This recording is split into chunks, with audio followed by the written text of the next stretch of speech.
todos. Como nós havíamos avisado, né? Hoje, dia 9 de julho de 2026, estamos iniciando então aqui a nossa live, mais uma vez falando sobre saúde mental, contexto saúde mental, e hoje com um tema específico, né, voltado à espiritualidade. Vamos falar hoje sobre espiritualidade e vamos estar trazendo já daqui a alguns minutinhos a participação do pastor Anderson Martins, que vai estar aqui batendo um papo com a gente e conversando aqui muita coisa interessante.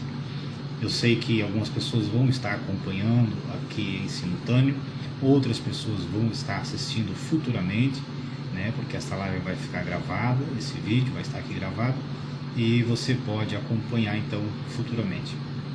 De qualquer forma, se estiver assistindo nesse exato momento que está sendo transmitido ou futuramente, desejo aqui as boas-vindas e eu espero que você, assim como eu, né, possa aprender também muita coisa aqui nesse período que estaremos aqui falando sobre espiritualidade. Antes de fazermos aqui contato com o pastor Anderson, eu quero mencionar mais uma vez, para quem não me conhece, me chamo Natanael, eu trago conteúdos aqui neste perfil voltado à saúde mental.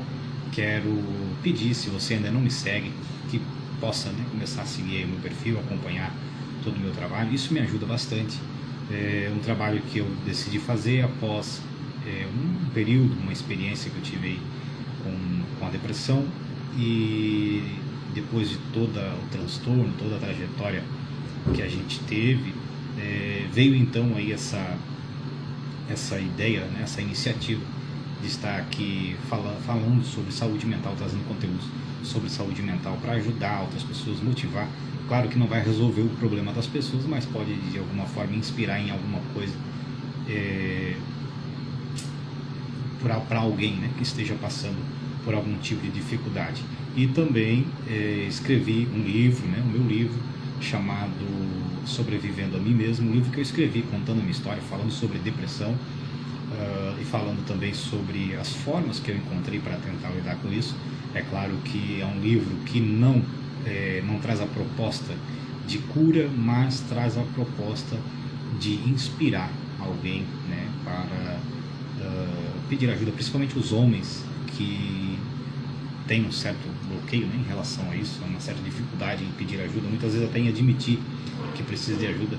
Então talvez o meu livro seja uma forma das pessoas identificarem nelas mesmas o problema. Eu sofri durante quase 30 anos da minha vida, achando que era normal, achando que era coisa normal, coisa de homem, e tinha ali aquele bloqueio com essa situação.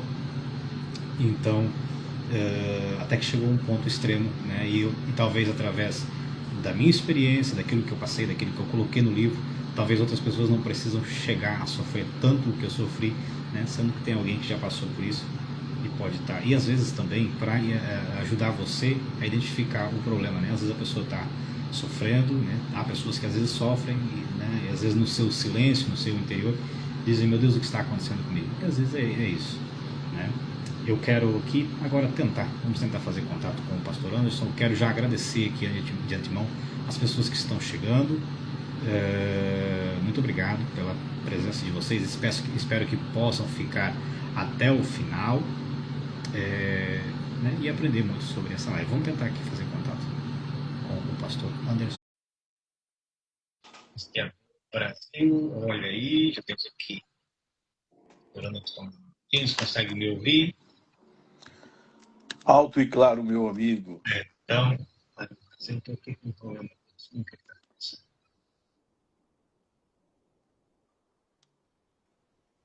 Na semana passada eu fiz uma live, também tive aqui um pequeno problema no começo com o som. Mas enfim, o pastor Anderson está me ouvindo? Estou lhe ouvindo bem. Pronto. Então deixa eu tentar fazer aqui um teste com os meus fones, que às vezes é isso.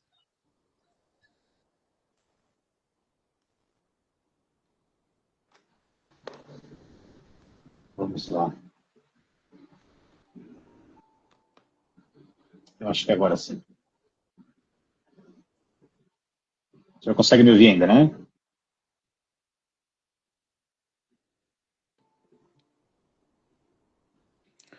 Estou compartilhando aqui também já o link pessoal. Pois isso é bom, porque as pessoas assim conseguem participar juntamente com a gente.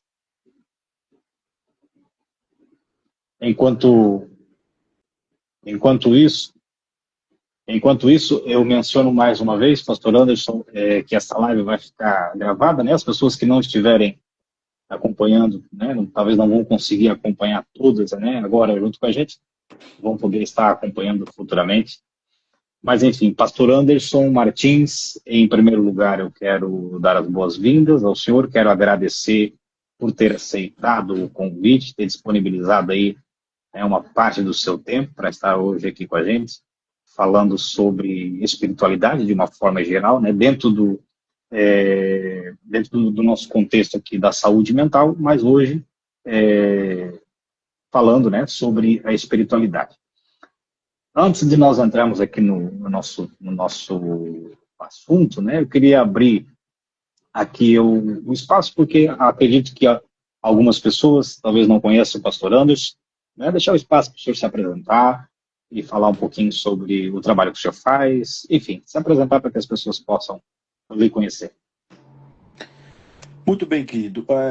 Agora sim, eu quero me dirigir com muita alegria, primeiramente a você, que é um amigo que Jesus me deu, família que nós amamos em Cristo Jesus, a minha Mônica, seus filhos. Para quem não me conhece, então, meu nome é Anderson, sou pastor evangélico, em tempo integral desde o ano 2004, há 22 anos, e também tenho 2 anos de trabalho voluntário também, dirigindo congregação. Rapidamente, a guisa de testemunho, eu me converti no ano de 98, melhor dito, eu tinha 19 anos, fiz 20 no mesmo ano, e desde então, sendo a minha aceitação de fé de linha pentecostal, continuista, ouvi muitas profecias, das quais davam conta do projeto, do plano que Deus tinha na minha vida e através da minha vida e em favor da minha vida, e respeita exatamente esses três campos, né? Porque primeiramente Deus trabalha em você, e Deus me tirou de um cárcere muito profundo que está dentro do contexto da nossa conversa nessa tarde. Por isso, inclusive quando eu estive em Portugal, Deus usou o pastor Sérgio para dizer que na área que Deus me deu vitória, era a área que Deus queria me usar para ajudar outras vidas a vencerem também. Então Deus primeiro fez uma grande obra na minha vida, e então ele começou a trabalhar através de mim. E através de mim vem trabalhando, não é? Sou só um instrumento, tenho visto Deus trabalhar através de mim em favor de muitas vidas, trazendo salvação, fortalecimento, não é? Enfim, tudo de bom que o Evangelho, que a palavra de Deus, ela pode produzir na vida de alguém. E em meu favor, então, claro, nos guardando, nos protegendo, nos fortalecendo, nos dando livramentos, né? Porque queira ou não queira, daqui a pouco a gente vai entrar, né, mais a fundo, mas a questão da espiritualidade envolve, né, obviamente, um mundo espiritual, se é um mundo ele é habitado, né? Não é um mundo vazio, é um mundo habitado. Então, Deus tem nos dado livramentos visíveis e não. Então, nesses três pontos, em mim, através de mim e ao meu favor, Deus tem trabalhado nesse período de 28 anos, quase 29 anos de fé. Aceitei a Jesus, como dito, aos 19, fiz 20 no mesmo ano. Com 24 anos eu estava dirigindo congregação, com 25 trabalhava em período integral.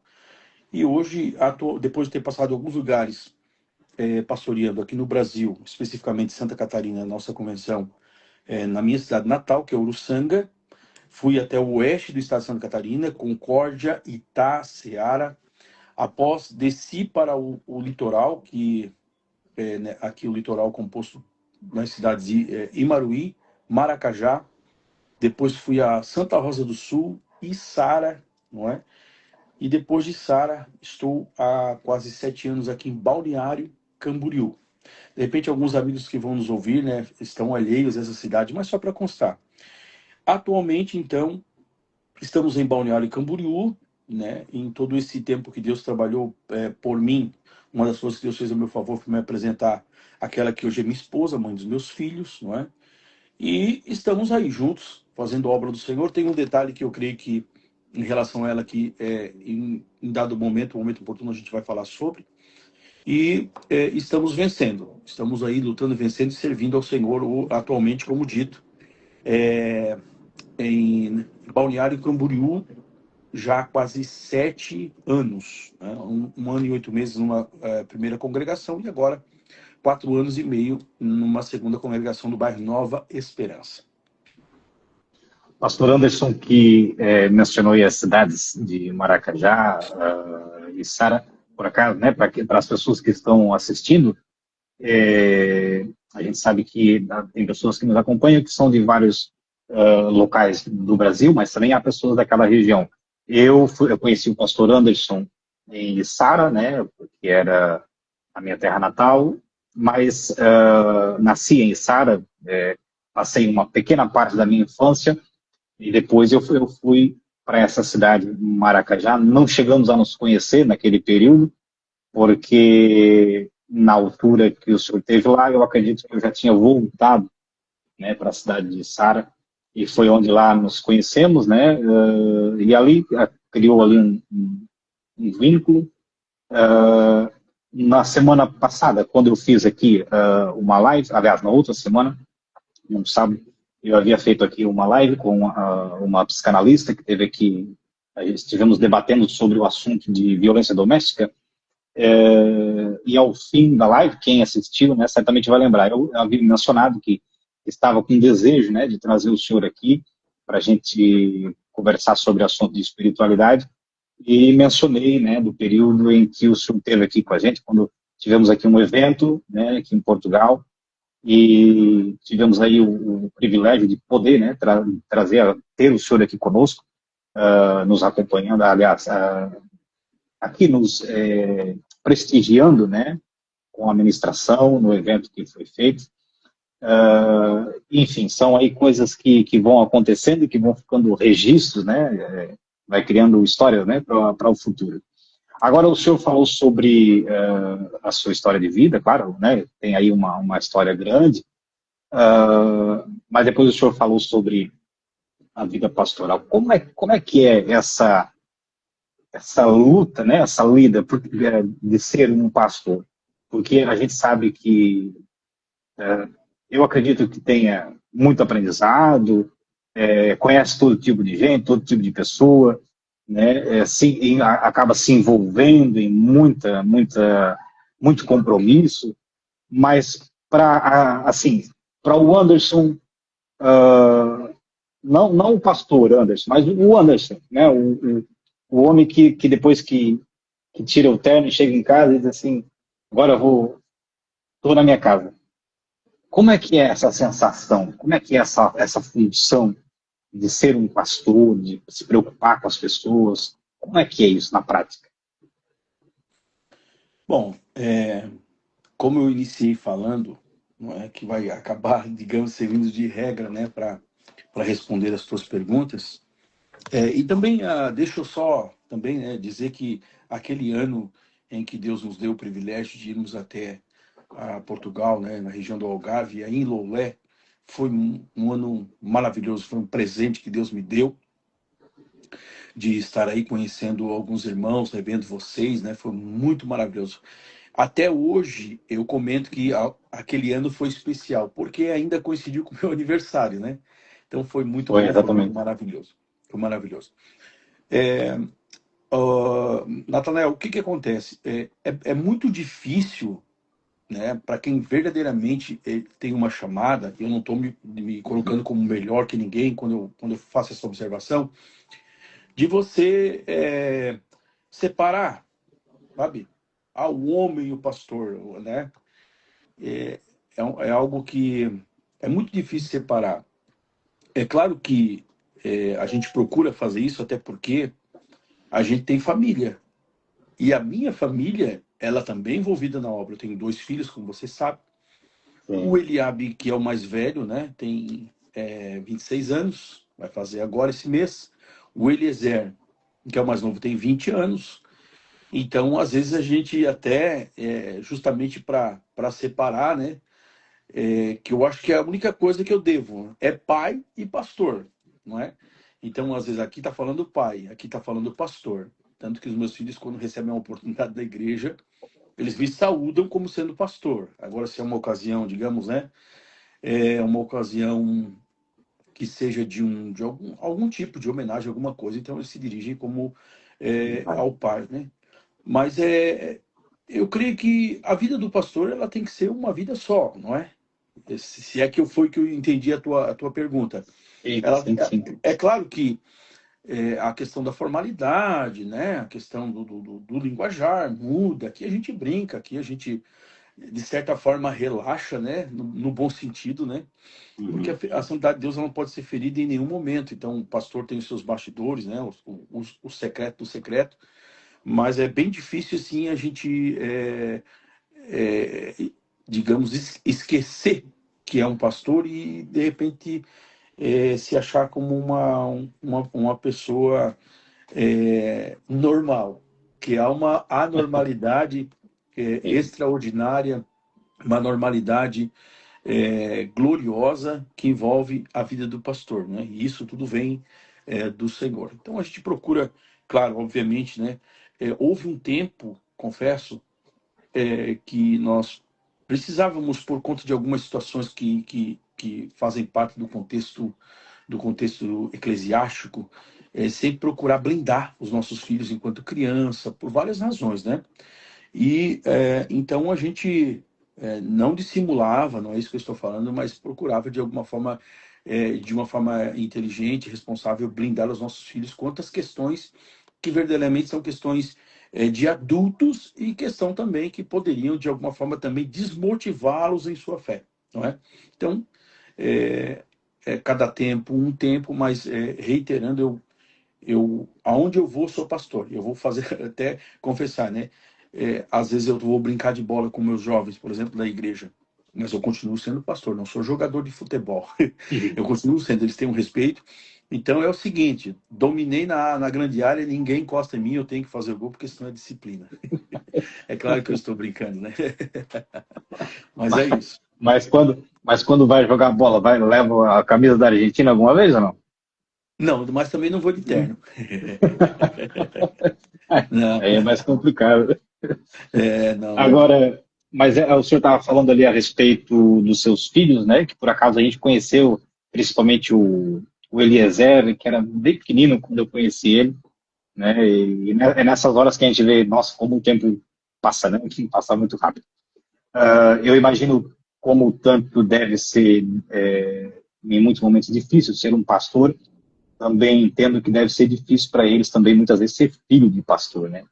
Daí, em muitos momentos, deve pesar um pouquinho essa questão de, é o filho do pastor.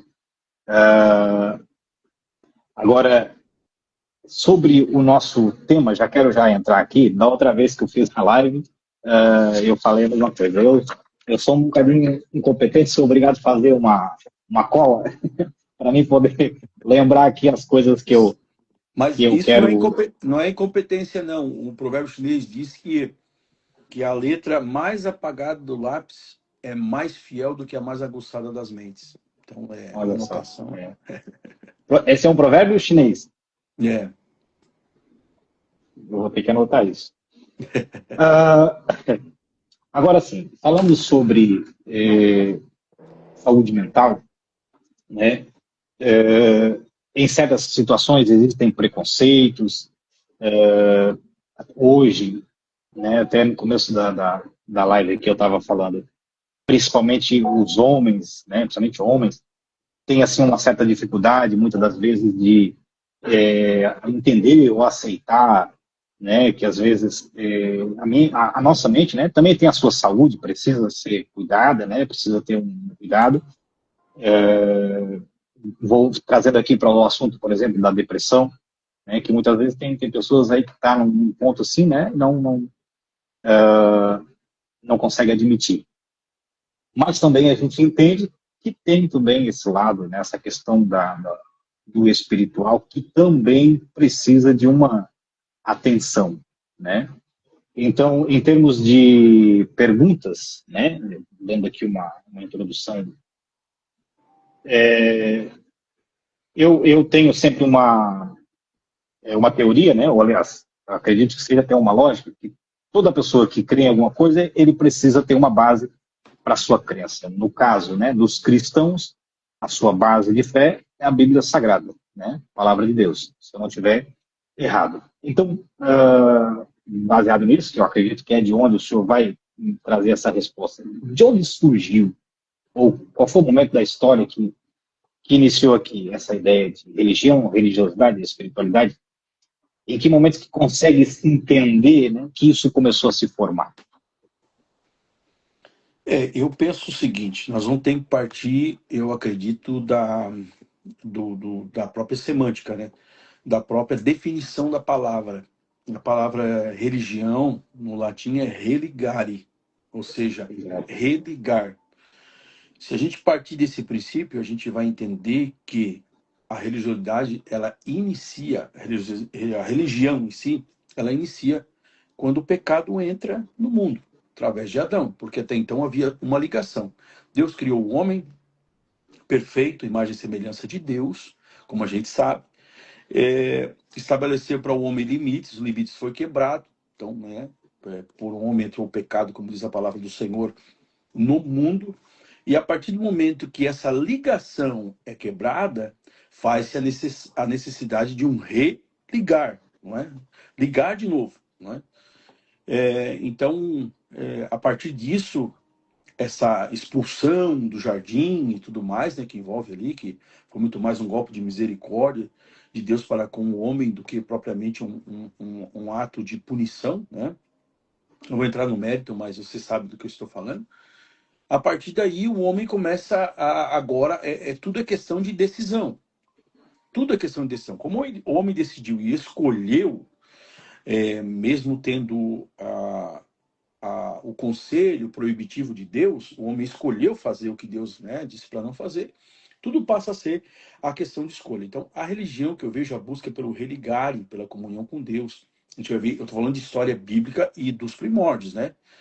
Ela vem tomando diversas formas, né? Diversas formas, até porque daí começa a surgir na mente humana a concepção de deuses, né? Quem é Deus, como é Deus. Então entra panteísmo, que tudo é Deus, entra a questão do politeísmo, que é a adoração a vários deuses, Deus responsável por cada questão da natureza, e, digamos assim, correndo em linha paralela está o verdadeiro Deus, né? Mas sem nenhum tipo de coação, até porque, no meu entender, no pouco, que é muito pouco, né, da comunhão que a gente acaba tendo com Deus, não é nada interessante para Deus e nem Deus quer que seja nada compulsório. A pessoa, deveras, ela tem que entender o único e verdadeiro Deus que se revela, com certeza se revela a própria natureza, chamada revelação geral de Deus, né? Uma delas é a natureza. O apóstolo Paulo fala isso em Romanos, capítulo 1, verso 18 a seguir, que tudo que se vê, na verdade, é uma conspiração a favor da existência, digo, de realidade, né? Porque Deus é muito mais do que existência, né? Deus, a existência só existe porque Deus é. Então, é muito mais profundo do que a gente possa imaginar. Mas Deus se revela, o Deus verdadeiro se revela, né? E, como dito, não de forma compulsória, ele quer que as pessoas se relacionem com ele, mas que venha entender a forma como ele se comunica e se render a ele. Então, a religiosidade, né, claro, a história é ampla, né, você sabe disso, é muito ampla, mas nos nossos dias, dentro de um contexto assim mais imediato e não tão extenso, a gente vê que o ser humano ele busca, com certeza, né, por algo ou por alguém que consiga fazer por ele o que ele não consegue fazer, né? Então, a religiosidade, quando ela toma um caminho distorcido, né? Porque hoje falar de religião tornou um sentido até pejorativo da palavra, mas a religião, como disse, é um religar, é uma busca de religação com Deus. Então, o homem, nessa questão da religiosidade mais, digamos, pautada em regras, né? Ele acaba perdendo o que verdadeiramente é mais importante, não é? O que é a verdadeira religião? É o que ou é alguém que é a verdadeira religião? O que nos leva a uma religação com Deus, uma reconciliação com o Pai, não é? Então, enquanto a verdade, que é absoluta, ela está disponível, infelizmente, outras, né, verdades dentro dessa cosmovisão vão se apresentando, e as pessoas, até no ataque à verdade, né, vão colocando como sendo ela relativa, ou seja, o que é verdade aqui no Brasil pode não ser aí em Portugal, por exemplo, né, dentro do contexto religioso. Então, ela surgiu, né, reiterando, amarrando esse primeiro pensamento, da necessidade do homem de se realiançar com Deus, de se religar com Deus, uma vez que a ligação, a paz com Deus foi perdida.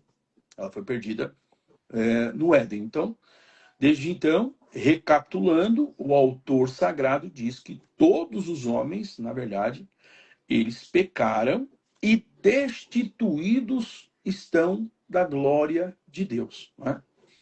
Então, é dessa necessidade aí de se religar com o Senhor que nasce a religião.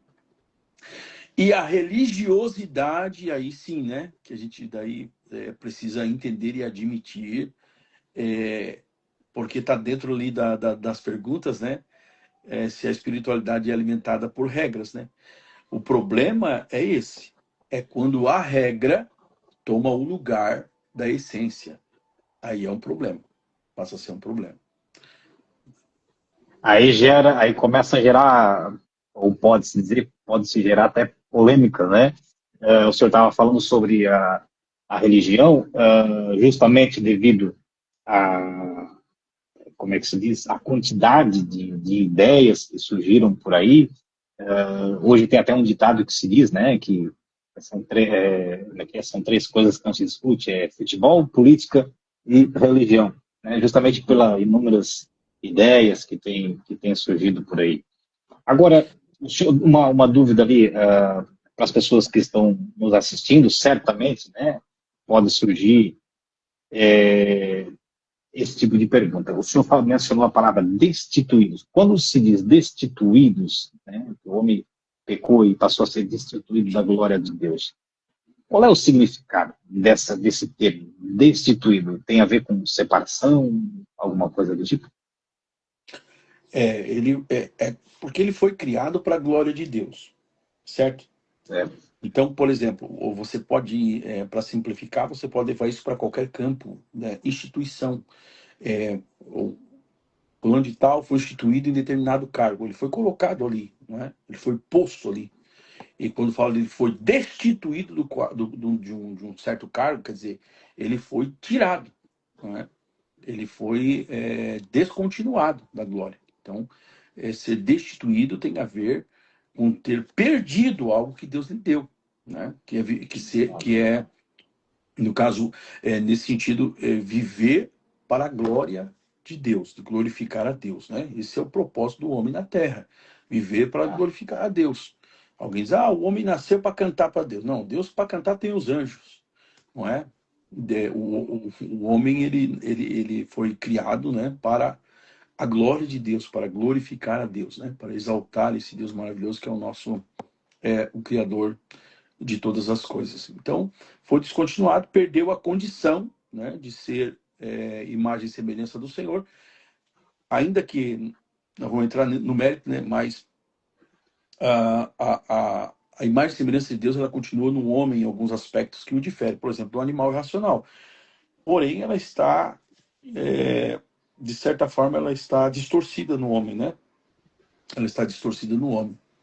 Então, o próprio Deus que arrumou, né, que já tinha, Deus nunca é pego de surpresa, né, arrumou a solução para esse problema, né? E a solução é Jesus Cristo, não é outra. Que foi lá na frente, né? Mas que É, já ele veio lá na frente, mas que já durante longos anos já vinha assim sendo anunciado, né? Através em determinado momento da história já vinha sendo ali, nós vamos dizer, usar a palavra profetizado, né? A respeito dessa o primeiro, provisão de Deus. quando, como eu digo, Deus nunca foi pego de surpresa, não é? Então, quando o homem pecou, que viu que estava nu, já tinha um animal para ceder a pele. Quer dizer, antes do pecado Deus já tinha provisão. Deus nunca é pego de surpresa. E Deus é muito profundo em sua transcendência inatingível para nós, não é?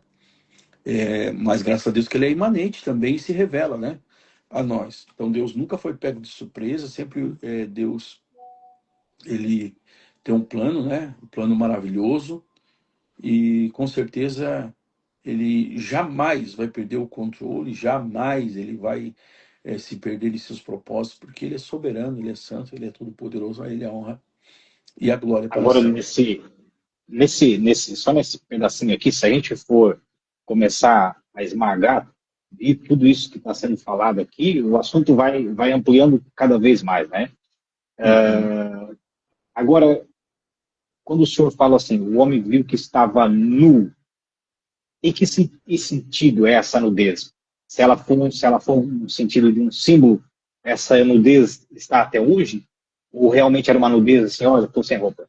Tá certo que o senhor falou sobre o animal que tinha pele e tal, mas ali Uhum. há uma outra mensagem nessa nudez? O homem viu que estava nu. Há uma outra mensagem além disso? Primeiro que com o pecado, com o pecado, veja bem, veio a vergonha. O homem se escondeu, não é? E diz que tive medo, coisa que ele também até então não tinha, não é? Então tem muitas coisas a considerar, né?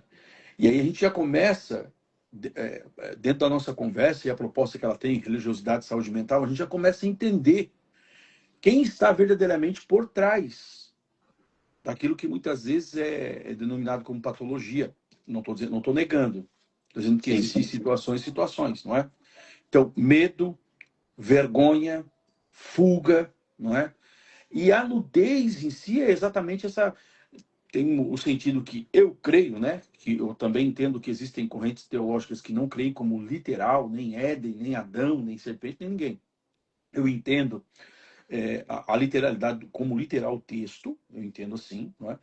E realmente, enquanto o homem, a Bíblia diz, o homem e a mulher, eles estavam nus e não se envergonhavam disso, de estarem nus, não é? Por quê? Porque a nudez para eles não era um problema, não é?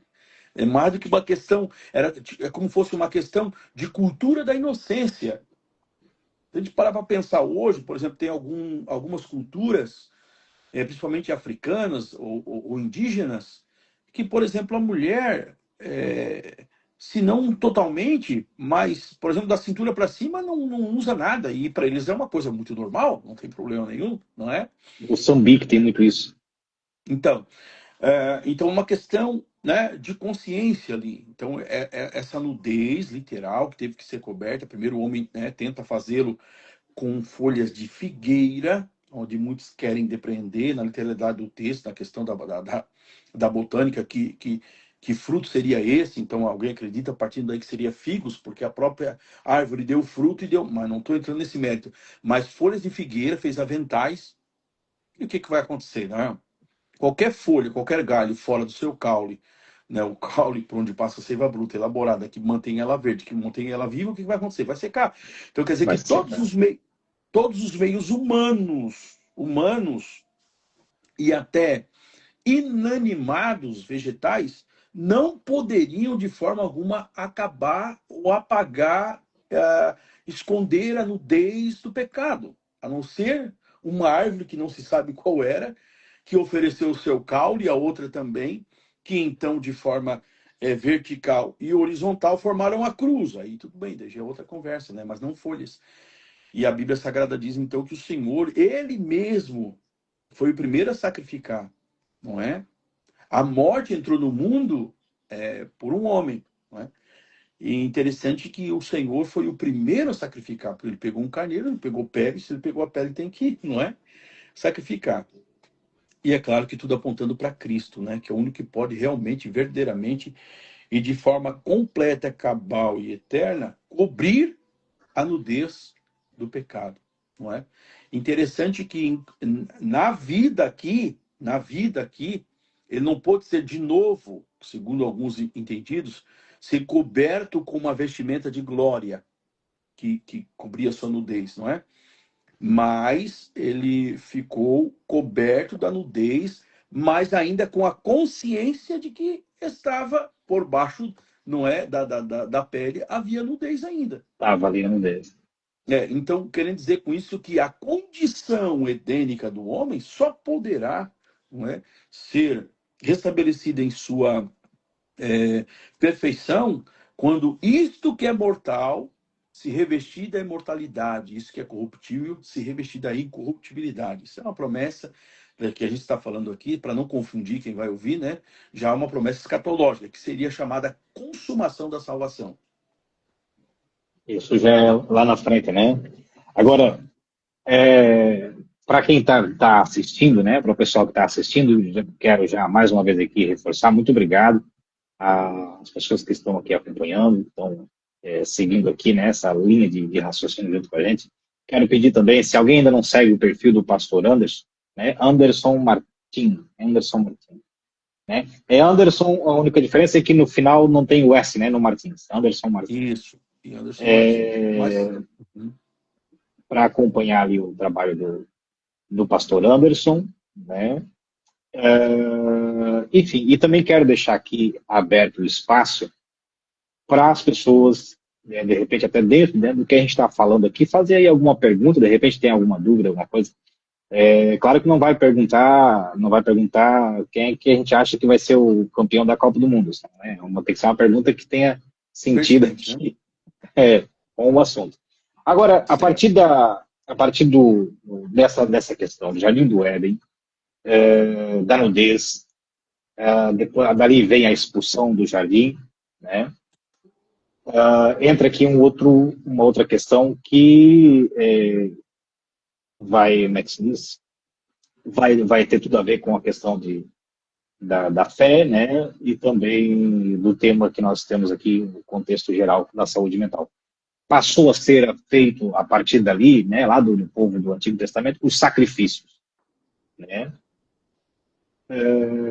O senhor falou, né, em princípio ali o primeiro sacrifício, né, o próprio Deus fez, né, que foi aquela questão da pele. Mas a partir dali, eu acho que a Bíblia não menciona, né, quanto tempo se passou até eles começarem a fazer sacrifício, sim ou não. Mas a questão é que essa ideia, né, ou essa regra do sacrifício já está ligado também depois ao sacrifício de Jesus Cristo? Ou era porque não havia uma outra alternativa e eles precisavam fazer o sacrifício? Como é que funciona essa lógica do sacrifício que eles faziam até chegar aos dias de hoje?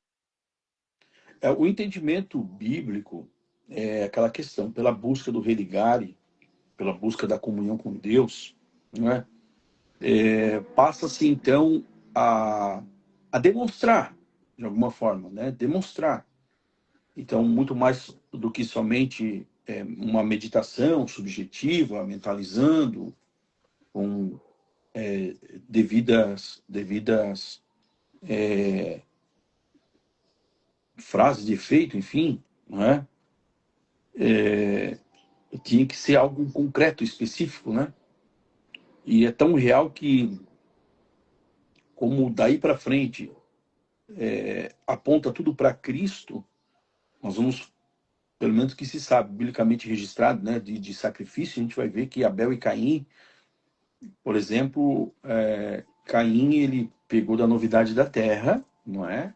E levou diante do Senhor, quer dizer, digamos que vegetais, não é? E Abel já pegou o melhor do rebanho, né, o melhor do rebanho, e sacrificou, não é? Então, é uma questão de coerência. Ninguém, né, eu pelo menos não me vejo nesse direito de bater o martelo sobre qualquer coisa, mas é uma questão de coerência. Então a gente vê, de novo, o sacrifício de Caim como que interligado com um avental vegetal que Adão, né, o seu pai, tinha criado ou feito, né, confeccionado para tapar a sua nudez, né? E a gente vê a ligação de Abel com o sangue, com um animal, com aquilo que verdadeiramente iria cobrir a nudez do pecado, né? Então, um aponta para sacrifícios que, na verdade, seriam, de novo, né? Hoje é bem mais fácil a gente entender, né? Se a gente abrasileirar a questão. O jeitinho brasileiro, né? Para a coisa, e o outro jeito divino. Então, o que vai ser aceito é o jeito de Deus, né? É a forma como Deus ele prescreve, e não o que eu acho que eu tenho que fazer, não é? Não estou falando de espontaneidade e adoração, estou falando de coisas que Deus pede, como Deus pede, tem que ser como Ele quer, como Ele pede. E principalmente no que tange a salvação, não é? No que tange a salvação e a busca da comunhão com Ele. Mas você falou uma coisa que é muito acertada também, né? Que tudo apontava para Cristo, né? O proto-evangelho que é anunciado já, né? Chamado assim, né? De proto-evangelho, um protótipo do evangelho, é quando o Senhor, lá no Éden, já disse, né? Em relação à serpente, que ela teria descendentes na terra, né? Deixa eu falar de novo essa ligação na linha do tempo até os dias de hoje. Seria uma menção, quem sabe, ao anticristo, que é a descendência, não é? A descendência da serpente, o próprio Satanás, haveria uma inimizade entre a descendência da serpente e da semente da mulher. A semente da mulher queria nascer. De novo, nós temos algo sobrenatural e, digamos, ilógico, dentro da perspectiva da biologia humana aí, porque a semente é do homem, né? A semente é do homem, e Deus disse que era da semente da mulher, apontando exatamente para esse nascimento miraculoso, né? Esse nascimento extraordinário do seu Filho amado que se encarnou, né? Que foi gerado pelo Espírito Santo dentro no ventre da Virgem, né? Então, tudo aponta com certeza para o Senhor, né? Que é o sacrifício perfeito. E à medida que povos, pessoas, famílias, vai entrar no patriarcado aí logo também, né? O patriarcado, o pai era pai sacerdote, sacrificava pelos filhos, como no caso de Jó. Eu entendo como fosse um cheque pré-datado. Um cheque pré-datado, quer dizer, uma garantia, mas vai chegar o dia que vai ter que descontar, não é verdade? Então, todos os sacrifícios, ele tinha... Por que aplacava ele Deus, no meu entendimento? Primeiro, porque havia uma admissão por parte do pecador, eu pequei. Então, já é tudo que Deus quer. É admissão, é admitir, é se arrepender, não é? E fazer algo para buscar de Deus esse perdão. E esse cheque predatado, quem descontou foi Cristo Jesus. Foi debitado da conta de Cristo Jesus. Foi ele que levou sobre si essa conta, pagou essa conta, né? Tanto que quando ele brada na cruz está consumado, a palavra tetelestai, quer dizer que tá pago. Era uma dívida que tinha que ser pago e foi pago em Cristo Jesus. Agora, a partir desse momento, pronto, até então, né, a gente entendeu sobre essa questão do homem, né, da queda do homem, da punição de Deus, depois da providência através de Cristo. Enfim, a gente entende realmente, né, sobre essa trazendo já para os dias de hoje, essa divisão que existe, né, do mundo espiritual, a gente se entende, né, e é pregado desde muito tempo sobre o lado espiritual, tanto da parte de Deus, como também ao lado maligno, enfim. Principalmente nos dias de hoje, né, a gente vê as pessoas, devido a tantas coisas que têm acontecido, a gente vê muitas pessoas doentes, né, vamos dizer aqui, emocionalmente, mentalmente. Né? Agora, trazendo o termos igreja, quando se trata, nos dias de hoje, da questão da depressão, né? No caso que a pergunta que eu teria para lhe fazer, deixando esse raciocínio lá do passado, né, e engajando isso para cá, para o futuro, para o tempo que a gente vive hoje. As pessoas estão ficando cada vez mais tristes, muitos cada vez mais irritados, outros cada vez mais depressivos. Há aqueles que buscam pela ajuda, há aqueles que não entendem o que está acontecendo e se afundam cada vez mais. Há aqueles que buscam, por exemplo, recurso em álcool, em drogas. Há aqueles que não admitem ou admitem e dizem, eu não quero buscar recurso nenhum. E há aqueles que buscam ajuda, né, recorrem até a igreja, não, eu preciso de alguém para me instruir. Mas a gente sabe que também existem certos locais que, digamos assim, talvez falham em algumas partes, né? Vou entrar aqui na pergunta. Quando existe isso, né, a tristeza profunda, a ansiedade, a depressão, em que momento as pessoas, ou posso usar aqui o nome igreja, em que momento eles erram? Tipo assim, desse período que a pessoa veio buscar ajuda e diz assim, olha, eu não estou bem.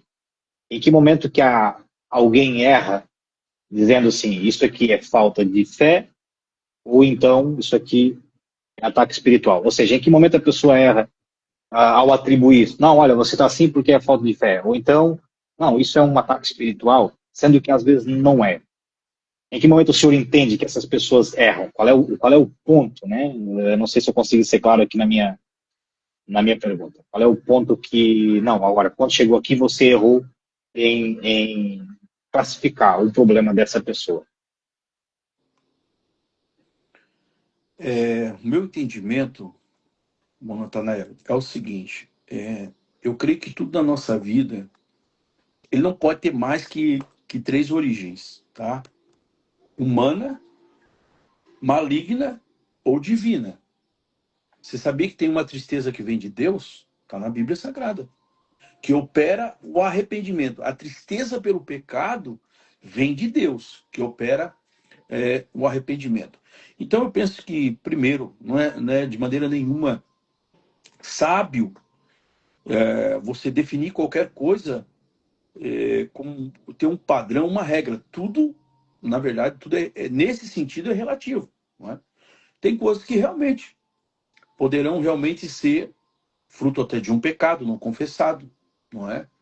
Pode ser realmente um descaimento da fé gerado por uma decepção, não é? Que a pessoa possa ter. E um ataque maligno, a gente não pode negar isso. Muitos não creem, e eu acho que, de certa forma, até alguns acreditam ser benéfico a não crença em manipulação do mundo espiritual por parte de pessoas que, às vezes, né, são... hoje está bem complicado até falar sobre isso, a gente entende, né? Porque hoje Sim. tudo é intolerância religiosa, mas obras de feitiçaria, obras de macumbaria, voodoo, tudo esse contexto aí, ele é real. E ele também pode desencadear, não é? Situações de descaimento, né? De confusão mental, não é? Enfim, e tudo mais que pode vir a ser interpretado como uma patologia, não é? E, na verdade, às vezes tem raízes espirituais. Não é? Por que eu estou falando isso? Eu falo com propriedade. Por quê? Primeiro, eu vivenciei, antes de me converter a Cristo, foi uma circunstância que me levou a Cristo, né? Eu sei que tem gente que tem preconceito quanto a isso. Porque todo o crente um dia foi bandido, um dia não sei o quê, todo tem o ex, né? Eu sei que tem gente que tem preconceito em relação a isso, mas eu, partindo do princípio bíblico que Jesus ele pega e ele expulsa demônios ali do Gadareno, naquela passagem do endemoniado de Gadara, e, e você vai ver detalhes ali, coisas terríveis, né? Que ele andava nu, gritava, ele se retalhava com pedras, ele gritava pelos montes, ele morava no cemitério, fazia sua morada no cemitério, né? Não sabia se era uma questão constante ou uma questão de tempo, quando ele sofreu o ataque, mas enfim, essa era a condição dele. Jesus libertou ele, né? Eu não sei se aquele homem nos nossos dias, se ele não ia receber de repente, até um diagnóstico de alguma patologia. E não era patologia, não tem nada a ver com questão, digamos, de ordem de doença. Era uma coisa, né, do inimigo, algo do inimigo. A Bíblia diz que eles não conseguiam prender ele, nem camisa de força, nem nada, contemporaneizando, né, a situação. Então aconteceu que Jesus expulsou os demônios, e a Bíblia diz que a condição dele pós esse encontro com Jesus é o quê? Assentado, vestido e em perfeito juízo. Olha que mudança. Aquele que corria agora está sentado, não é apologia à preguiça, obviamente, né? É uma questão de confiar em Deus. Ele está vestido, lembra do início da nossa conversa? A nudez do pecado, ali uma nudez literal, agora ele está vestido, ele não anda mais nu. Por quê? Ele não está mais escandalizando agora. Ele não está mais escandalizando. Andar nu hoje é um escândalo, né? E naquela época também. Não está mais escandalizando. E em perfeito juízo. Isso aqui é o profundo. Essa perfeição de juízo do Gadareno, né? Então o Senhor operou isso e houve uma transformação na vida dele. Aí a Bíblia diz que depois que os discípulos vieram, que eles tinham que retornar, porque vieram de barco, ele queria entrar no barco, queria ir junto. Jesus disse, não, vai e anuncia aos teus quão grandes coisas o Senhor fez por ti. Então, como Jesus estivesse dizendo, vai lá e testemunha. E o testemunho, o que é o testemunho? Os tópicos principais de um testemunho. É a vida que eu vivia, as circunstâncias que me levaram à mudança e a vida que eu vivo agora. Entendeu? Então, esse é um testemunho. Então, não tem como você deixar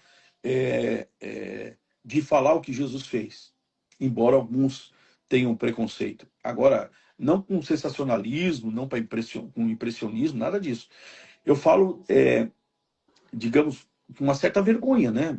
Porque, enfim, a misericórdia de Deus sempre esteve ali presente e eu nunca tentei para ela, precisei passar pelo que passei, para atentar para a misericórdia de Deus. Então, eu passei e posso dizer o que é uma depressão, não é? O que é uma depressão profunda?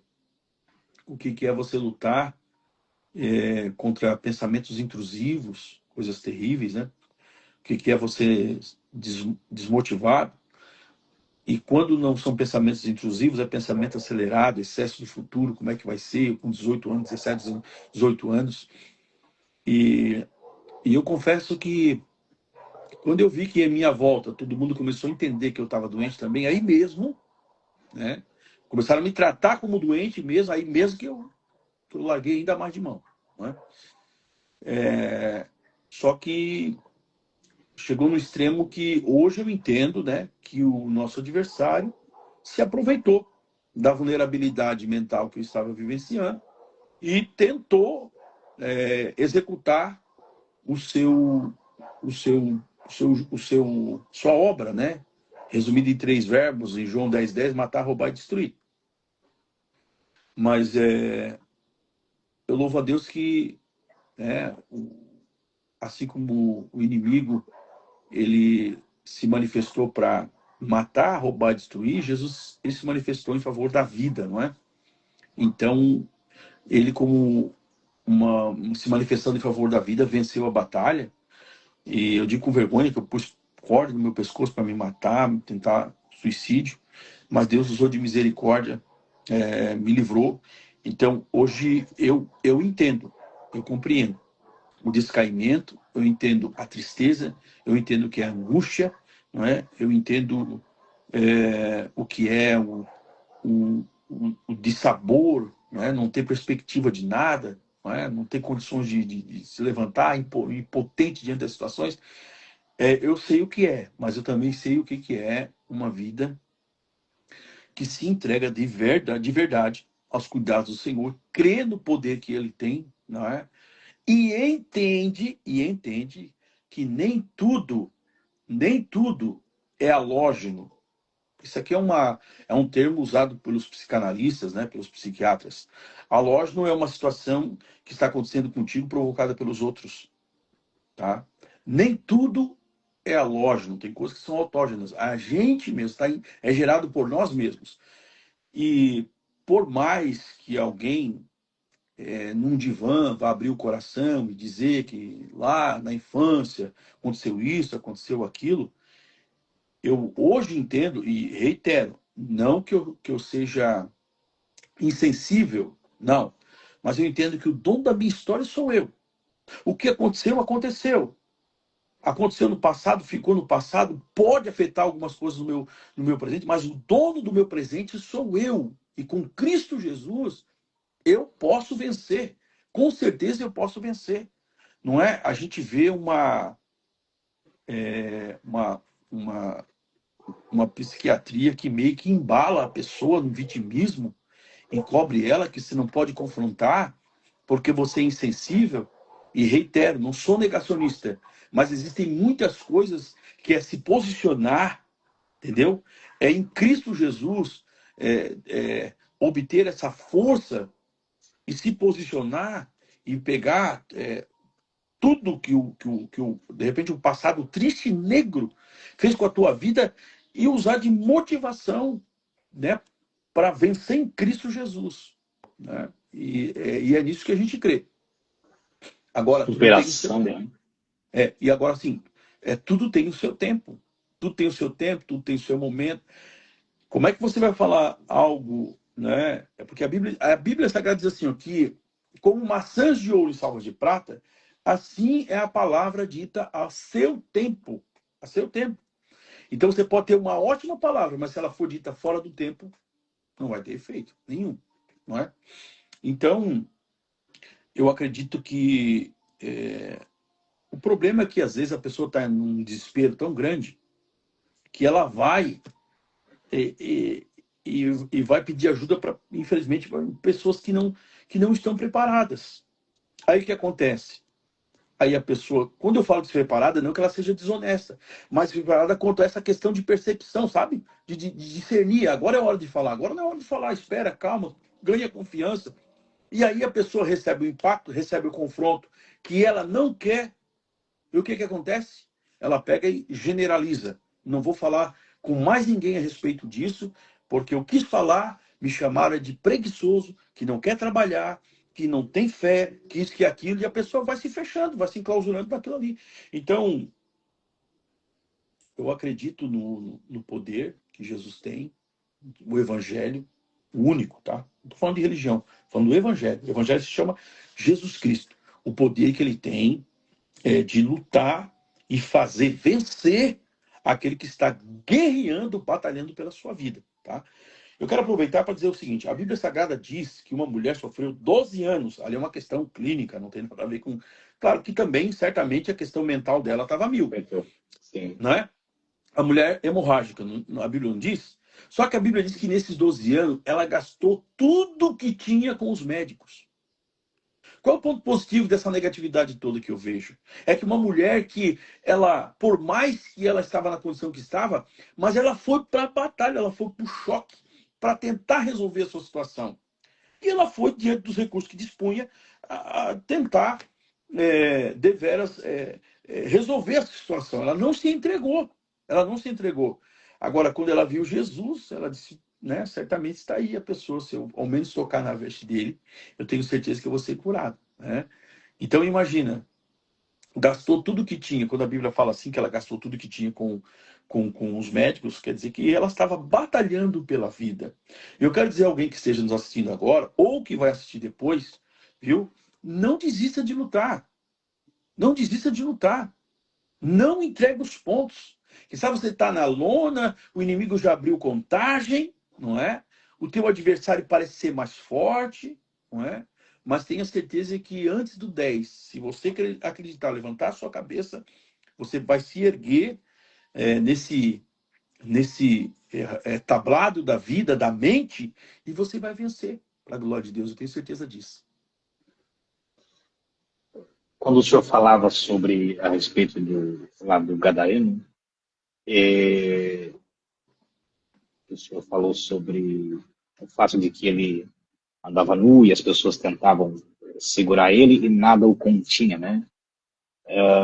Naquele caso ali, então, se fosse apenas um problema psiquiátrico, né?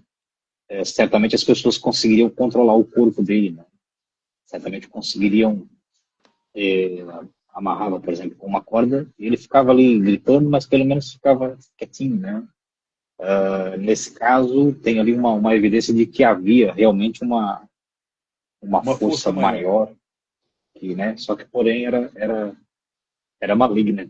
E de Só que assim, fato, é que assim, ó, também, além da literalidade do texto, porque a história com H, aquilo ali, né, aquele episódio, também tem a questão do que aquilo indica. A situação da humanidade sem Deus é uma situação, guardada as devidas proporções, é uma situação de gadareno. As regras da sociedade, elas podem, muitas vezes, representar esses grilhões que tentam amarrar, conter as atitudes de um homem que está fora de si, não é? Regras da sociedade, um padrão moral, um padrão ético. Quando a Bíblia diz que ninguém conseguia segurá-lo, quer dizer que ele virou como uma sociedade que vive, ou um grupo da sociedade que vive sem regras, sem ética, sem moral, sem padrão de família, de humanidade, entendeu? Então, é justamente isso, quer dizer, que é como se fosse uma falsa liberdade que é dada, o chamado antinomianismo, anti-não ou contra, nomos, regra, pessoas que querem viver sem regras. E todos que querem viver sem regras, infelizmente, eles vão viver sobre a batuta, sobre a tutela do nosso adversário, não é? Então são pessoas que vivem assim, alienados, não é? Que ninguém consegue segurar. Ninguém consegue segurar. Faz o que dá na telha, faz o que é o dono da verdade, ele é o Deus, é a chamada egolatria, o egocentrismo e tudo mais. Mas ainda bem que a história não termina assim, né? Que Jesus entra ainda na bem. história e muda, né? Uhum. E da mesma forma, né, como teve existe uma passagem bíblica. Eu sou muito ruim nessa questão de memorizar, mas que fala sobre aproveitar oportunidades. Eu sei que no Novo Testamento tem alguma coisa que fala sobre aproveitar oportunidades. E quando surgem, né, as situações, igual, por exemplo, no seu caso, eu lembro que um determinado momento o senhor também havia contado essa história, eu acho que foi numa igreja, num culto, o senhor contou essa história. E assim foi como o senhor fez, né? Chegou um momento que alguém chegou à sua porta, né? Foi ali uma oportunidade que lhe despertou ali, né? Tá tendo aqui uma chance ou seja, tem algo aqui dizendo que eu não devo fazer isso. Mas infelizmente tem pessoas que não aproveitam, muitos se vão, né? Muitos não têm essa mesma, vamos usar talvez a palavra sorte ou graça, né? Enfim, de conseguir sair dessa situação. E realmente, né? Há muitas pessoas que são atormentadas, são atordoadas. Posso dizer também aqui que em Portugal a gente vê muito isso, muitas pessoas em situações de depressão, enfim. Aqui, como o tempo está passando, né, vou acelerar aqui um pouquinho o negócio. É uma curiosidade que eu acredito que não é só eu, mas que outras pessoas talvez possam também fazer essa pergunta. Como é que se diferencia uma crise espiritual de um sofrimento psíquico que realmente precisa de um acompanhamento clínico? Aquele momento que o pastor olha e diz assim, não, a partir daqui não é só isso, há também aqui uma necessidade de um médico, né, fazer ali também a sua parte. Para quem está assistindo, talvez tenha essa dúvida. Em que momento você diz assim, não, olha, a partir de agora é também, né, um quadro clínico? Sim. Então, eu penso o seguinte: a importância de quem da a determinada ajuda, ela é dada por quem precisa de ajuda, não é? Eu quero dizer que muitas vezes é mais fácil o homem confiar na ciência visível, palpável, do que na fé, não é? É muito mais fácil. Quer ver uma pessoa entrar em desespero? É quando ela tem uma situação de saúde, alguém diz, agora é só Deus. Pronto, a pessoa entra em desespero. Como? Só Deus. Porque quer dizer que todas as opções que ela tinha, seja na ciência, na medicina, se foi. Não é? Bom, Natanael, eu quero dizer uma coisa para você. Nesse tempo que eu convivo com pessoas, né, como enquanto pastor, então eu tenho muita experiência compartilhada, somada à minha, né, que eu tive.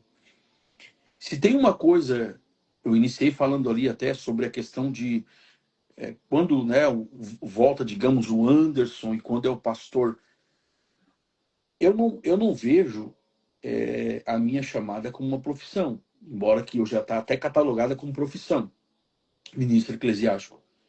Eu ainda vejo como uma vocação, não é? E dentro da minha vocação, eu estou extremamente convencido daquilo que eu creio. Você nunca vai conseguir convencer alguém daquilo que você não acredita. Primeiro, você precisa ser convencido daquilo. Você é convencido, o convencimento te leva à conversão, nova direção, e você tem que ter certeza daquilo que você transmite, não é verdade? Então, existe uma pessoa que ele é extremamente capaz e suficiente para suprir toda e quaisquer necessidades da alma humana. Essa pessoa, embora não seja visível, ela é real. Essa pessoa, ela foi deixada por aquele que é o concessor da mesma, o vencedor da morte, das moléstias, aquele que deixou todo o seu sangue aqui na terra, aquele que pelos poros, não é, suou sangue, aquele que na fronte, por conta da coroa de espinho, e aí também tem algo muito profundo, o sangue na mente, a purificação dos pensamentos. Nada é por acaso em Cristo Jesus, nada é por acaso, nas mãos, nos pés, caminhos purificados, atitudes purificadas, mentes purificadas, não é? Essa pessoa é chamada Espírito Santo. Espírito Santo. Não é? Eu, enquanto conselheiro, enquanto pastor, às vezes assim eu fico, eu me sinto, vamos dizer assim, não desprezado, mas eu me sinto inferior de ver a gama, muitas vezes até de cristãos, indo buscar recursos na medicina, não é? Reitero, não sou negacionista, não vem aqui para... Estou falando de uma questão do que eu creio, que uma pessoa, que ela for sincera, que ela assumir as suas responsabilidades, que ela, apesar de entender, de saber e de expor que teve situações, seja no passado distante ou próximo, de situações terríveis na sua vida, mas que ela ainda continua sendo responsável pelas suas atitudes, não é? E buscar a ajuda do Espírito Santo, ela tem plenas condições de não precisar entrar por um caminho de vícios, de dependência, não é? Eu acredito piamente nisso. Não sei se posso, mas se não posso também, daí depois suporta, mas eu não vejo nenhuma dificuldade para o Espírito Santo, uma vez que a pessoa realmente se entregue a ele, uma vez que a pessoa verdadeiramente abra o coração para ele, de ele fazer o papel que os psicotrópicos fazem, que os ansiolíticos fazem. O Espírito Santo tem pleno poder, meu amigo, de fazer essa transformação, de trazer essa calma, de organizar esses pensamentos, de trazer uma nova perspectiva de vida, não é? Eu creio piamente nisso, não é? Então, jamais, eu estou falando de mim, jamais eu vou, digamos, trocar a primogenitura do evangelho pelo prato de lentilha da psiquiatria. Jamais. A primogenitura é do evangelho. E nós não vamos... Eu não trocaria. Jamais. A primogenitura é do Evangelho. O Evangelho tem poder para libertar mentes cativas, para fazer a obra de organização da mente. Enfim, ele é a cura para tudo em nós. 26:3 de Isaías tem uma palavra poderosa que diz assim, ó, e tu conservarás em paz aquele cuja mente está em ti. Não é? Então, é nisso que eu acredito. Então, respondendo a pergunta, de repente tanto radical e de repente a não esperada por muitos, mas eu em momento algum indico ninguém a tratamento medicamentoso. Eu não indico. Se a pessoa quiser, eu não. Eu não, porque eu me sentiria um inútil. Justamente não é que eu esteja dizendo que é uma questão minha, humana, do Anderson. Não, eu estou falando da pessoa a quem eu recorro, quem eu invoco e que tem o poder de fazer, que é o amado Espírito Santo. Ele é o Consolador, ele é o Paracleto. O Paracleto é conselheiro. O Paracleto, ele é aquele que é colocado ao lado, né, no sentido mais original da palavra, que é o Espírito Santo de Deus. Então, em momento algum. Por quê? Deixa eu compartilhar uma experiência.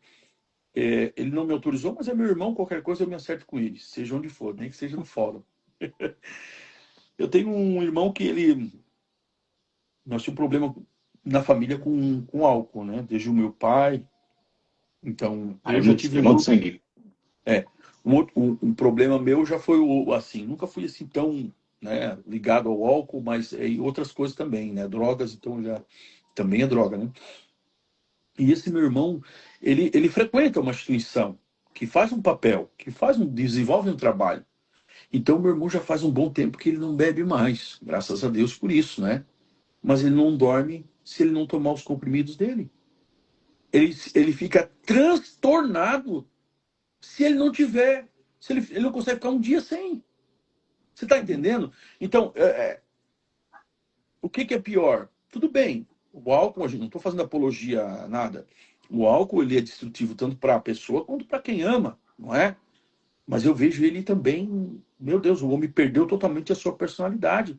Ele entrou num cárcere terrível, que ele não consegue mais se equilibrar sem aquilo ali. Então, troca-se um mal pelo menos mal. Menos mal. Ao passo que eu creio, e não estou aqui de forma alguma sendo radical, insensível, eu reitero, eu creio, eu prego e eu vivo na minha vida que o Espírito Santo tem pleno poder e condição para colocar a pessoa num estado de paz, que excede o entendimento, como diz a Bíblia, não é? De uma identidade recuperada, conforme diz a palavra de Deus, uma nova criação. O Espírito de Deus tem pleno poder para fazer isso na vida de quem quer que seja. Agora, o que falta, muitas vezes, é porque é cômodo, sabe? Me perdoa, de repente, o parecer ser tão radical. Às vezes, falta, sabe o quê? Admitir-se a responsabilidade. Às vezes, falta isso. Não, realmente, aconteceu isso, mas eu também não tenho eu não sou perfeito, eu também tenho a minha parcela de contribuição. Logo, eu vou me reposicionar, conforme diz as Escrituras, porque o conselheiro Espírito Santo, não é? Ele já deixou o prescrito, né? Que é a Bíblia Sagrada, e caminhar por ela, né? E caminhar pela palavra de Deus, para que obtenhamos, né, do Senhor essa saúde mental.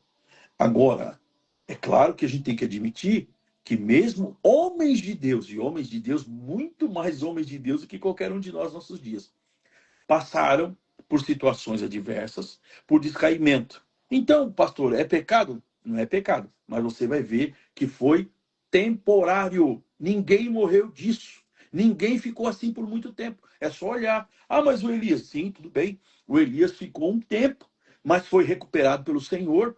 Foi o Senhor que recuperou ele, tanto que o homem nem pela morte passou, querendo a morte em um determinado momento da vida. Nem pela morte passou, não é? Então nós temos uma literalidade histórica, que nos remete a uma vívida ilustração para os nossos dias, não é? Então imagina, o que é mais glorioso, morrer assim como qualquer um, ou ser levado num redemoinho para o céu? Olha que coisa tremenda, né? Então está falando de um fim, de um fim que seria precoce e normal, que requerido naquele momento pelo profeta, mas que na verdade não era aquilo. Não era aquilo que ele queria, né? Às vezes a gente fala coisas, mas não é aquilo que a gente está dizendo que a gente quer. A situação é outra. Às vezes é um pedido de socorro disfarçado. Só que o fim que Deus tem para ele é nem morrer e ainda ser levado para o céu em vida. Olha que coisa tremenda, não é? No caso Então, de Elias, né? eu creio no poder da palavra e reitero, não é? O pastor, então o senhor está sempre feliz.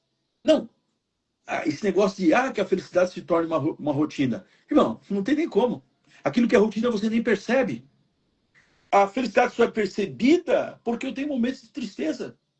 É justamente quando muda a situação que eu percebo. Não é verdade? Não é assim? Como que, se você vai vivendo em felicidade, em rotina de felicidade, então você não vai nem perceber ela. Não é verdade? Não é assim? Então realmente, a gente passa por momentos difíceis, falar da questão ali que eu falei, né, sobre a minha esposa. Para quem não sabe, ela já está 17 anos sem enxergar, não é? Então a gente passa por situações difíceis, mas é aquilo que a Bíblia fala a respeito dos homens de Deus que passaram também situações terríveis, não é verdade? A Bíblia diz que quando Davi ele chegou de uma guerra na cidade dele, Ziclag, lá que ele tinha a família tinha sido toda levada sequestrada e a cidade foi queimada a fogo. Chorou, diz a Bíblia, que até não terem mais força para chorar. E ainda, somado a isso, os homens da cidade que foram para a guerra com Davi falavam em apedrejá-lo. Sabe? Isso aí fala de sentimento de culpa, quando tudo em volta quer te apedrejar, quer te matar. Mas tem um detalhe lindo que a Bíblia diz, 2 Samuel capítulo 30. Mas Davi se esforçou no Senhor. Se esforçou no Senhor. Não foi buscar cartela, não foi buscar isso aqui, isso, aquilo lá. Não, ele se esforçou no Senhor. Né? E o Natanael, é bom também, né, que se diga que ninguém se sinta ofendido, não é a questão, né? Claro. Tem pessoas que estão entendendo, começando a entender. Eu faço votos que alguém que, né, ainda esteja, né, sobre tratamento medicamentoso, que vá com calma, mas com a graça de Deus, peça a graça de Deus e abandone isso aí. Vai, em nome de Jesus, você consegue. É mentira do inimigo que você não consegue. Você consegue. Jesus te dá graça. Tá? Não quero ser irresponsável, não quero responder por nada que eu venha aqui falar e gerar qualquer tipo de tragédia, Deus o livra. O que eu estou dizendo é que se eu estiver próximo de alguém, que a pessoa estiver nessa condição, o que tiver ao meu alcance, não é? O meu alcance como canal, porque quem faz é o Espírito de Deus. Essa pessoa ela não vai entrar por esse caminho. Eu aconselharia não entrar, né? Então, no caso, dentro daquilo que o senhor falou, então mesmo que uma pessoa esteja em plena comunhão com Deus, mesmo assim é possível, ou seja, pode acontecer dele passar por essa situação, como o senhor disse, né, mesmo que temporário, no caso ali do Elias, né, nessa situação que ele passou. Faz aqui a gente entender de que, infelizmente, a gente vive, né, em um mundo que há circunstâncias, né, cada um tem as suas histórias, tem os seus traumas, né, acaba levando a esse ponto. Agora, uma pergunta bem interessante, até dúvida minha, essa também é uma dúvida minha. Como estamos falando, né, biblicamente, como é que o senhor interpreta biblicamente o silêncio de Deus nesses períodos, né, dessas dores mentais, desses problemas que as pessoas passam? Ou que às vezes, né, nós interpretamos como sendo o silêncio de Deus. Como é que o senhor vê essa situação? Ó, a Bíblia Sagrada fala, eu acho lindo a Bíblia Sagrada porque ela não esconde aquilo que, não é? a realidade, não esconde. E um dos livros em que a humanidade é mais aflorada dentro da Bíblia Sagrada são os Salmos. Se você ler o Salmo de número 77, o salmista ele vai dizer que, olha o que ele diz, eu me lembrava de Deus e me perturbava. À noite, ele está falando assim, o Senhor conservou os meus olhos vigilantes, que ele está dizendo que não conseguia conciliar o sono. Então a gente vê muitos sintomas ali de alguém que está passando realmente pelo descaimento. O Salmo 55, o salmista diz assim, ó, há quem me dera ter asas como de pomba, e voar, e ir para um lugar deserto. Apressar-me-ia a me esconder da fúria da tempestade. Vê que ele tem um sentimento de fuga ali também, não é? E no Salmo 73 também, o salmista ele vai falar que os pés dele quase se desviaram. Aí tem os porquês. No caso 73, o salmista começou a olhar para a prosperidade do ímpio. No caso do 77, ele mesmo constata que era uma enfermidade dele. Olha que coisa tremenda. E no Salmo 55, que é o salmo atribuído a Davi, ambos os anteriores a Asaf, no Salmo 55 atribuído a Davi, ele diz assim, ó, pois não fora um inimigo que fez o que fez comigo. Estou aqui parafraseando, né? Mas você, meu amigo íntimo, praticávamos suavemente, íamos à casa do Senhor juntos. Então ali, historicamente falando, o Salmo nasceu pelo fato em que Aitofel, que era seu amigo e conselheiro, se aliançou com Absalão, seu filho. Messiânico, porque faz ligação entre Jesus e Judas. Então, uma traição que desencadeou aquilo. Ele fala de assombro de morte, ele fala de uma taquicardia, o coração acelera. Então, a gente vê ali que são, hoje, sintomas que o diagnóstico seria um só. Entendeu? Medicamentoso e tudo mais. Mas qual é a diferença que eu vejo?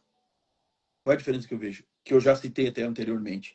Não é o caso de você estar numa depressão, passar por uma dificuldade. É o quanto você fica ali. É quanto você se permite ficar ali. Até certo ponto, é humano, nós temos sentimentos. Vê que a Bíblia diz assim, ó, ireis, mas não pequeis. Ou seja, você tem os sentimentos. Você tem as emoções. Mas as emoções e os sentimentos não te têm. Você que está no controle. Com a ajuda do Espírito Santo. Chamado domínio próprio. Quem me domina? Né? Eu próprio através do Espírito Santo. Não é? Então, no Salmo 77, Salmo 73, Salmo 55, ambos os salmos terminam com eles aconselhando as pessoas, aconselhando os leitores a confiar em Deus. Não é? Então não é o que você passa, é o tempo que você fica ali e como é que termina a história. Na vida de nenhum deles terminou em morte. Nenhum deles terminou em morte. Nenhum deles terminou em tragédia. Todos terminaram na presença de Deus. Passaram pelo que passaram, mas é essa a palavra. Passaram. Eu mesmo, reiterando, você também passa, mas passa. Então, não é a tristeza, não é o descaimento, não é a depressão. É o quanto tempo você fica assim. E o quanto você permite isso te machucar. Ou as coisas, né? As questões que envolvem, as razões, os porquês, te dominam. Olha o que a Bíblia diz sobre, por exemplo, a raiz de amargura. Se ela brotar, ela cria raiz. Se ela criar raiz, ela vai contaminar não só a pessoa, como a todos quantos lhe ouvirem também serão contaminados. Olha aí. Entende? Então a gente precisa, à luz da palavra, né, primeiro, não negar. Sempre vai ter coisa que vai entristecer.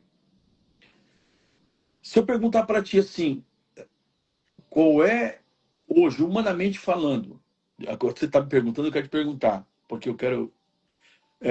qual é hoje a maior tristeza que existe para um ser humano? Qual é a maior tristeza de acontecer na tua vida? Qual é o evento que te causa maior tristeza? Um evento. Hoje vendo como pai, perder um filho. Perder. Então, falasse tudo. É isso que eu queria. A morte, o luto, não é verdade? A Bíblia vem dizer assim, ó, Paulo falando sobre os mortos de Tessalonicenses. Irmãos, eu não quero que vocês sejam ignorantes acerca dos que dormem e vos entristeçais como aqueles que não têm esperança. Até para a morte, há uma admissão de que a gente com certeza vai se entristecer, mas não na quantia, na medida daqueles que não têm esperança. Tá entendendo? E qual é a nossa fonte de esperança? Qual é a nossa fonte de paz? Qual é a nossa fonte de alegria? Qual é a nossa fonte de fortaleza? É o Evangelho, é a palavra, é o Espírito Santo, não é verdade? A esperança vem daí. Então ele fala, porque os mortos, na verdade, eles, né, estão com Deus, com Cristo e ressuscitarão primeiro, não é?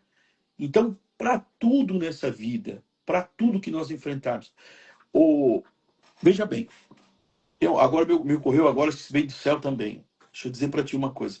Você acha que Deus te colocaria no mundo sem que você tivesse condição de viver nele? O mundo como se tornou, claro, o mundo que Deus criou, o original, não é mais. Entrou o pecado.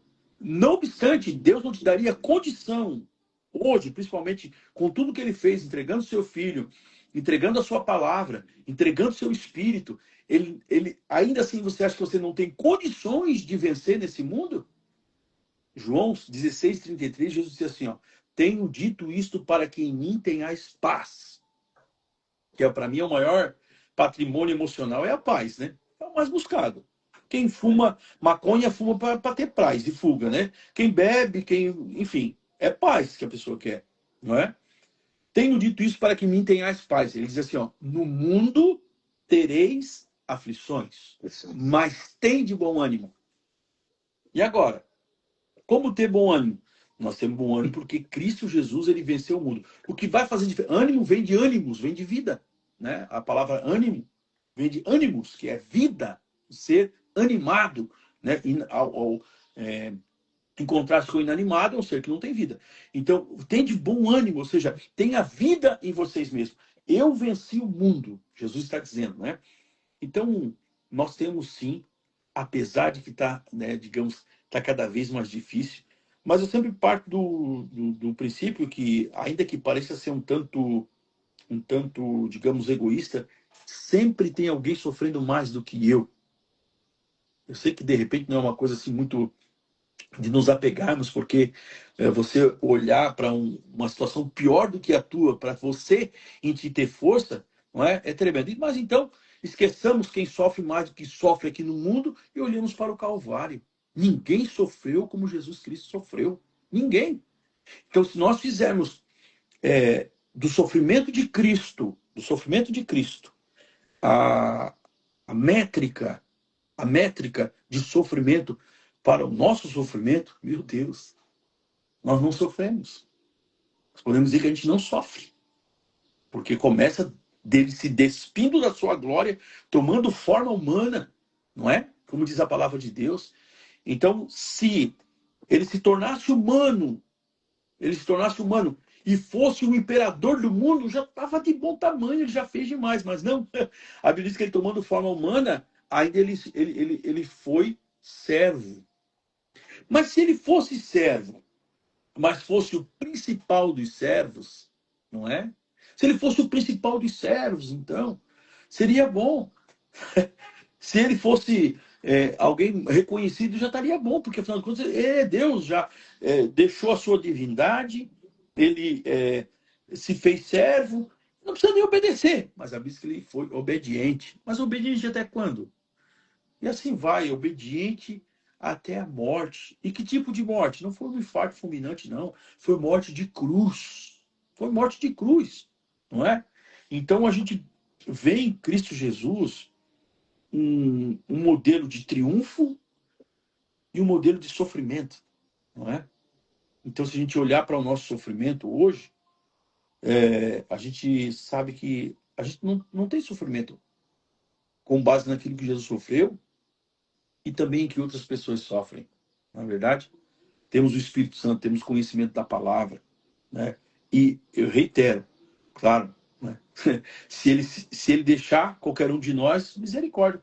Ficar à mercê da nossa própria mente, refém da nossa própria mente, a gente realmente está em maus lençóis, né? Mas graças a Deus que ele continua vivo, poderoso, oferecendo a sua graça, a sua misericórdia a todos quantos quiserem, né? Agora, se esse é um tipo de assunto que, se a gente for aqui cavando, né, vai ficando extenso e vai surgindo cada vez mais questões e também referências bíblicas, né, dentro disso. A gente tem aqui já um tempo, já um bocado extenso. Eu quero ir encaminhando, né, já aqui para o fim da nossa live. Só que tem aqui um detalhe também bem interessante que eu queria abrir, é assim. Eu já fiz das outras vezes que eu fiz aqui as lives. A gente sabe que esse vídeo vai ficar gravado, né? Uhum. E eu queria pedir ao pastor Anderson que deixasse uma mensagem ou que fosse uma frase para as pessoas que estiverem assistindo esse vídeo lá na frente. Imagina que daqui 100 anos tem alguém assistindo esse vídeo, né? E vai olhar e vai dizer assim, olha, esse vídeo aqui foi há 100 anos atrás. Claro que a gente não sabe como é que vai estar até lá, né? Mas independente, né, de como estiver o mundo, como estiver as pessoas, as maneiras, o tipo de mentalidade que eles tiverem, seja lá o que for, qual é o conselho que o pastor Anderson deixa para essas pessoas que estão lá na frente? Bom, o meu conselho, primeiramente, ele é bíblico, tá? Um conselho pessoal, porque o conselho que sai de mim, pessoal, é porque ele passou de uma experiência minha com a palavra, não é? Então Jesus disse assim, ó, não andeis inquietos por nada, não vos preocupeis com o que haveis de vestir, de comer, com o dia de amanhã. Jesus não está fazendo apologia, defesa a viver uma vida irresponsável. Ele está dizendo que a gente não pode ter como pensamento dominante as nossas necessidades, como se nós estivéssemos à mercê somente do nosso próprio braço, porque maldito é o homem que confia no homem, e é bendito o varão que confia no Senhor.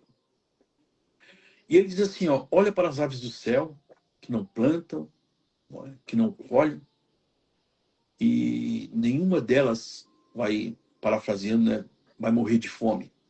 Olhar para os lírios do campo, que não tecem, não fiam, mas nem Salomão em sua glória se vestiu como um deles.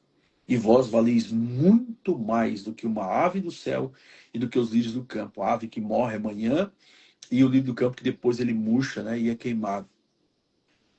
Quando Paulo ele vai concatenar com essa verdade, e ele vai aplicar também aos filipenses, ele diz no capítulo 4, versículos 6 e 7, não sejais inquietos por coisa alguma.